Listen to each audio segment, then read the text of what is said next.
everybody, it's Friday, February 23rd. We have special guest host Daniel Govaer with us today. Finally rounding out. Kyle's finally coming back from Disney. But today we're going to talk about VinFast and Toyota incentives and a dealer governor in West Virginia. Maybe. It's kind of a maybe. DG, what's up today? Man, I just reorganized all my aged inventory alphabetically during that intro. That was impressive. A little tiny inventory. I'm reporting live from Beaver Toyota in Cumming, Georgia, and as you very accurately stated, one of the most special places in automotive. I would think this is almost required. Can we make a suggestion to NADA, NCM? Yes. This should be a required field trip. And you know what the thing is? Patrick would love it. I mean, I bet you'd have to convince him at first. You'd be like, guys, come on, you know, it's like no, like this is special. Like people need to come here. Without a doubt, it is special. Well, it is Friday. We have 81 days until ASOTUCon. Not that we're counting, releasing more speakers on the website every day. If you haven't gone to ASOTUCon.com yet and clicked on the speakers tab or scroll down and see the speakers, you're going to see all the things that you missed. We had a conversation yesterday with someone who said, I go to a lot of events, and so I don't really feel like I miss out on much. But last year at ASOTUCon, I can legitimately say I felt like I missed something big. I was like, good, then we did our job right. But this year's ASOTUCon is going to be something very, very special. We have over 50 speakers coming in, representing over 1,000 rooftops for sure, maybe even more once we lock it in. We're going to have dealer association presidents all over the place. We're going to have Wokan is doing a breakfast event on day one. We have Will Guidara, New York Times bestseller of Unreasonable Hospitality, as our main keynote speaker, and all types of things. You can still get early bird tickets if you go to ASOTUCon.com. Daniel, and plus, we're only going there, all of us, to see you, sir. I mean, avoid the FOMO, right? It's really, you're doing a public service. Avoid the FOMO. You know, you don't want to be left out of the conversation. And that's actually, you know what, honestly, different at ASOTUCon. You be part of the conversation. You go there actually part of the conversation. Legit wise. And I hate the fact that community has become a buzzword because everybody uses it. But the reality is, like, a community is when people talk and listen to one another, care about one another's opinions, decide to like, hey, let's like do something together. And that's what happens at ASOTUCon. So we want you to be there. Just want you to be there. Don't save yourself the heartache now, honestly. and then I mean, what? And it's such a cool venue too. So like, if I said it the last time, you want to see how people are actually doing something, you want to talk to a company that will show you how they're helping somebody, not just the idea of a pitch. Yep. This is the best atmosphere to do it in. Well, hopefully no one's going to get to the point. I'm not even thinking about like when they decided not to go, but like when we're like, tickets are sold out and you're like, crap, I was going to wait till that last 3 weeks to buy my ticket. Just don't do that. Don't do that. Just get it now and save some money, right? Everybody loves to save money. Speaking of saving money, good segue. Tell you the segue game's been a little off this week because Kyle's not here. New EV entrant, OEM VinFast. We've been talking about them. They are confident that their path to profitability is going to stay true despite a widening Q4 loss.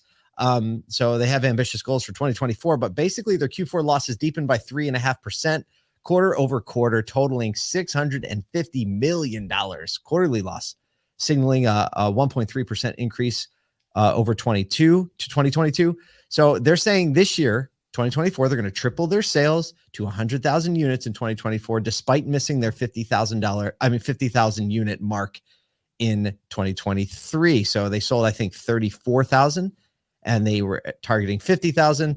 They are expanding globally. They're opening this new plant in North Carolina. And state chairwoman Thi Thu Thuy says this year, since we're expanding globally, we're confident we're going to achieve the guidance we're giving now. And I think the little thing in the back pocket, why I think they might hit it if they can make the cars, is because they've brought dealers into the fold in the US. It's my perspective. Yeah, I'll take the $1 that you were going to give me for promoting ASOTUCon. I'll take $1 and bet it that VinFast would be successful. Great. And none of this is surprising anyway. Like, this is, first of all, their loss compared to everyone else's losses that they're announcing in that. Okay, first of all, let me say this, because this is, I don't take any joy in saying this, still less than Rivian. Yeah, Rivian, we talked about it yesterday. It was like 1.3 billion, right? Down from 1.5 billion, right? And that's from a CEO that said, like, can you imagine owning a gas station in 5 years? Like, what is that about? Yeah, that's right. I forgot about that. We lost Daniel. He gone. He dropped out. He'll come back. But yeah, I mean, that's the realistic picture. You know, VinFast soliciting the dealership model, understanding that the way they're going to get cars in customers' hands, where they're going to sell them properly, merchandise them properly, get people to be exposed to them is through dealer network. I know they have lots planned. I can't remember if it's Zimmer Fisker has 70, they have 70 dealers lined up, or they're talking to 70 people. I know some of the earliest VinFast dealers, the Leith Group had is the first VinFast dealer. And then like others, but the Leith Group is right down the road from the factory. So we're going to try to get them out to ASOTUcon, but you know, the dealer network is the way forward. I think they make smart moves, and they're going about it. They're, you know, they tested the market, they looked at the market, they're making smart moves about it. I don't think their goals are unrealistic. And if you looked at what they missed their target by, yeah, comparatively speaking, that's actually pretty close. Yeah. And I think it could legitimately come down like, can we produce vehicles enough that have enough initial quality, enough range that the US consumer is going to say, all right, yeah, we're willing to give it a try. Well, we're going to find out. And a financial payment, which is really what I'm just becoming more and more convinced of. It's about what can I put this in my garage for? Absolutely. If it well, speaking of something you can put in your garage for a significant discount. And you're in a Toyota store right now, a large one. Maybe we'll have you walk the lot to see if you can find one of these. But Toyota is slashing $40,000 off its hydrogen-powered Mirai, the MSRP, as Shell recently announced. Shell Hydrogen announced that it's closing some hydrogen fueling stations in California, which are kind of complicating that, letting Toyota say like, hey, we need to sell these cars. The offer is exclusive to California, also includes not only $40,000 on the hood, but also $15,000 in fuel savings. So like basically you can spend that on hydrogen fuel if you can find hydrogen fuel, including also 0% financing on top of that. So if you add up the $40,000, the $15,000 in fuel, the savings on financing when the rates are, we know what they are now, that's over $60,000 in savings. The MSRP on this vehicle is $67,095. So basically with the $40,000, I mean, you could drive this really nice car home if you can get hydrogen in it for like the low 20s. And finally, good news for California, right? Come on.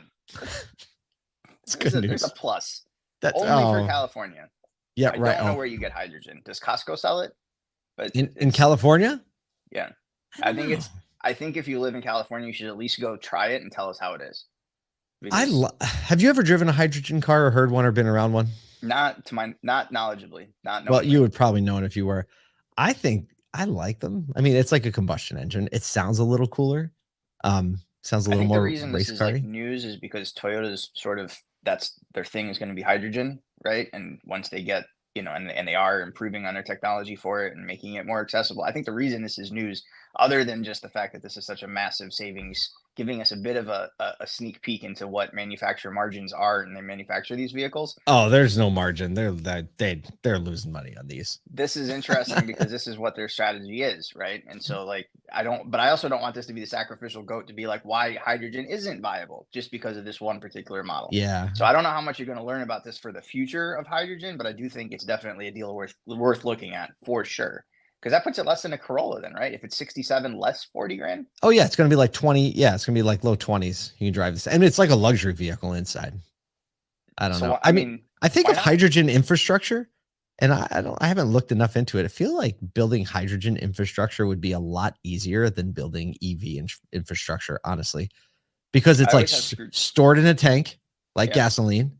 Okay. And then you just have a filling station network, which already exists. So it's like, do you just like need another tank at the same location with some kind of pump? I don't know. It feels like simpler, but you know, the government's going to put together my IKEA furniture. So I don't know. That sounds difficult either way. Oh, are you the guy they modeled the little figures in the IKEA? Can they just tell me if there's an exact amount of screws or they're going to be extra? Like that would help me immensely. There's nothing worse than the extra screws. I think general practice is I think they put one extra in there. Then maybe I'm very far off then if it's one. This is that's why most of the IKEA furniture in our house is secured to the wall. So, you know, just in case. All right. Well, last story today is a fun one. Is it possible that the next governor of West Virginia could be a dealer. Well, Chris Miller, a Southwest Virginia auto dealer, is stepping into the political ring with a vision to overhaul the state's economy. So Chris Miller owns the Dutch Miller Auto Group, which he operates with his family. They have 13 stores, one in Southwest Virginia town of Whiteville, and they also have dealers in Virginia, North Carolina, and Kansas. So basically, with a focus on economic development, problem solving, he wants to tackle the state's socioeconomic challenges by running it like a business. He's got a personal journey from battling addiction to becoming a successful business owner and now gubernatorial candidate. He said, end quote, "At the end of the day, if I ran my business the way the government spends our tax dollars, I'd be broke." I don't know. What do you think? Is the dealer going to fix West Virginia? I'm rooting for him. I mean, honestly, what I think have if a t-shirt, yeah, that would be fun. yeah, because this is exactly this to me. This makes all the sense in the world. This is someone who's going to look at it. We know car dealers are not only adaptable. We know that we know how to look at data. We know definitely understand the human connection element. Know how to read sentiment, right? And this is someone who's had a successful business in a state that isn't yet so much known for having successful businesses. Yeah. So that, and probably 10 more reasons I could think of off the top of my head. I think this isn't just the Mirai of the West Virginia elections. This is actually a good idea.